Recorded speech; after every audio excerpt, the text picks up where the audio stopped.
Have you ever stared at your laptop with a pit in your stomach, knowing you should be doing the thing, but instead you're wiping down your counters, scrolling Instagram, or deep in research spirals that never actually turn into action?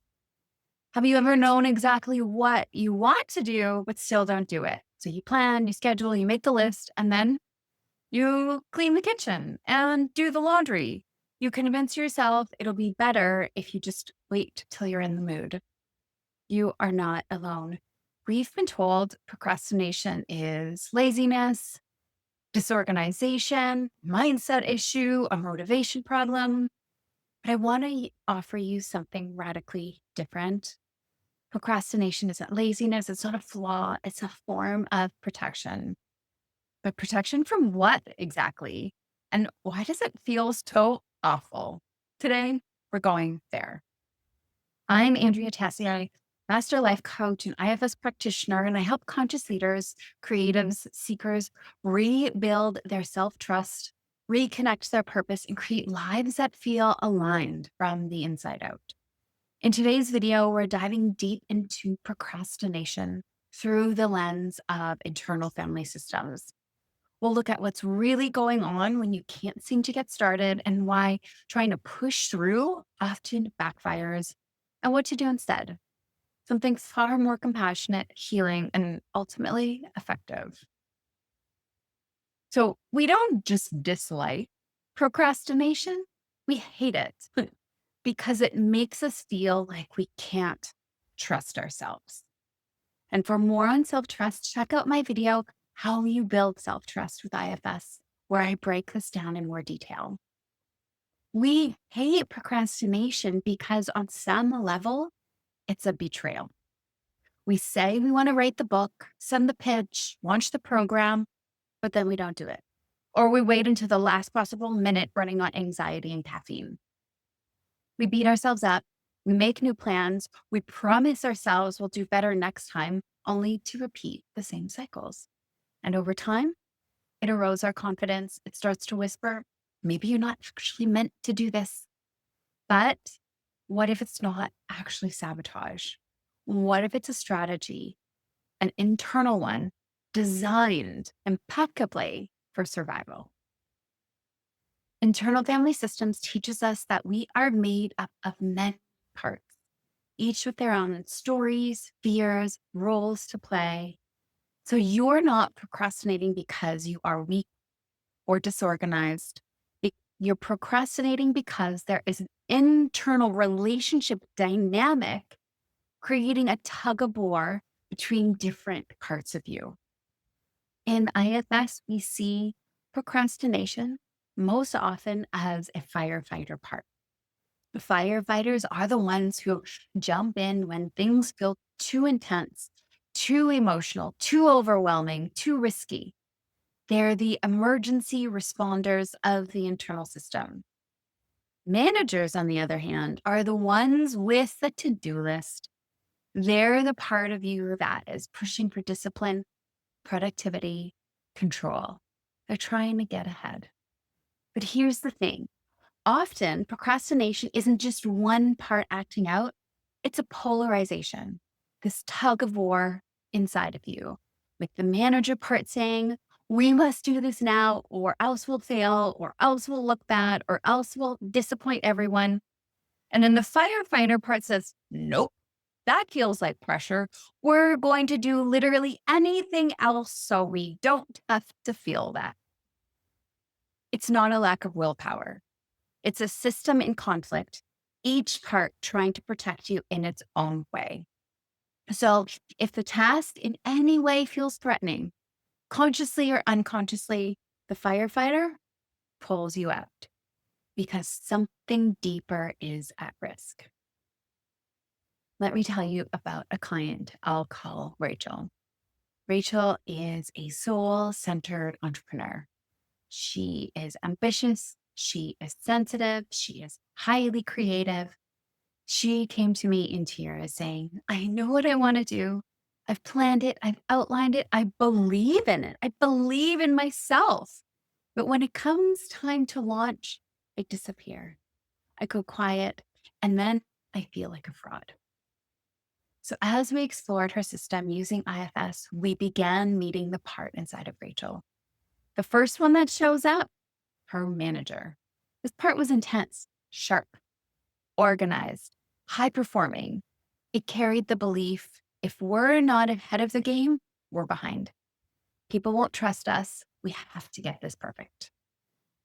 Underneath the manager, ooh, exhaustion. Because every time it tried to push forward, something would block the way. That something turned out to be a firefighter part. That part responsible for scrolling TikTok, deep cleaning the grout, reorganizing her Notion board for the fifth time. It was not random, it was strategy. The firefighter wasn't just lazy or avoidant, it was protected. So we got curious. What was this firefighter really afraid of? And eventually we met the exile. Sometimes we call it the inner child, a 10-year-old version of Rachel, the one who had gotten up in front of the class and forgot her lines, the one who tried to share her big ideas and then was laughed at, the one who decided right then and there, I am never putting myself out there again. And then suddenly, her whole procrastination pattern made sense. The firefighter wasn't trying to stop her from succeeding. It was desperately trying to stop her from reliving that shame. So in IFS, we call this a polarization. Those two parts of the system locked in opposition. The manager says, we must do this now. We need to succeed. The firefighter says, absolutely not. I am not letting us feel that pain again. Both protecting, neither one bad, but together creating paralysis. You feel torn, drained, frustrated that no matter what you do, a part of you is resisting. And this is where most people stop. They say, just try harder, or they resign themselves to the cycle. But in IFS, we go deeper. Because the real truth that most people miss, you can't out organize. You can't out hustle. You can't out affirm your way out of procrastination because it's not a mindset issue. It's a relational wound. That firefighter will keep stepping in until it trusts that exile, that tender part carrying shame, fear, humiliation is no longer in danger. Maybe you've heard of the phrase procrastination is protection, but protection from what? Not just failure, not just judgment, usually the part of you trying to protect an exile, that much younger, more tender part that still carries the original wounding. The part that remembers what it felt like to try and fail, to speak up and be laughed at, to not be ready and feel humiliated, to not be seen and not accepted. And so your firefighter heroically steps in to keep you from that pain while your manager tries to prevent the consequences of inaction. Exhausting, yes, but makes sense. So, how do we shift the pattern? Well, we build relationship with both the manager and the firefighter, and listen to what it is they're trying to do for us. Most importantly, with permission, we meet the exile they've been working so hard to protect. Not with logic, not with, well, you don't need to be scared anymore, not by forcing yourself to fail and prove you'll survive, but by actually going to that part and saying, I see you. I really get why you're afraid, and I've got you now, right?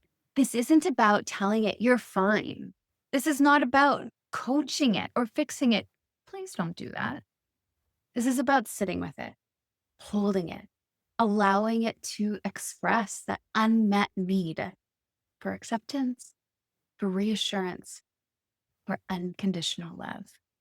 And that's the healing. That's where procrastination starts to dissolve because your system no longer needs it as a strategy. In Rachel's case, it was as simple and profound as this: I see you. I know you are humiliated. That mattered. That makes sense to me. You didn't deserve it, but you're not alone. And when that part softened, the firefighter relaxed, the manager stopped panicking, and Rachel launched her offer, not from pressure or coaxing, but from presence. So the next time you're procrastinating, I invite you to pause. Ask yourself, what part of me is afraid? What might this task represent to a younger version of me? And can I approach this not with more force, but with curiosity? Because procrastination is not a problem to fix, it's an invitation to listen deeper. So if this landed for you, please give it a like, share it with someone who needs to hear this, and don't forget to subscribe for more IFS insights every week. This is a space for healing from the inside out, for reconnecting with the parts of you that never felt safe enough to move forward. Until now.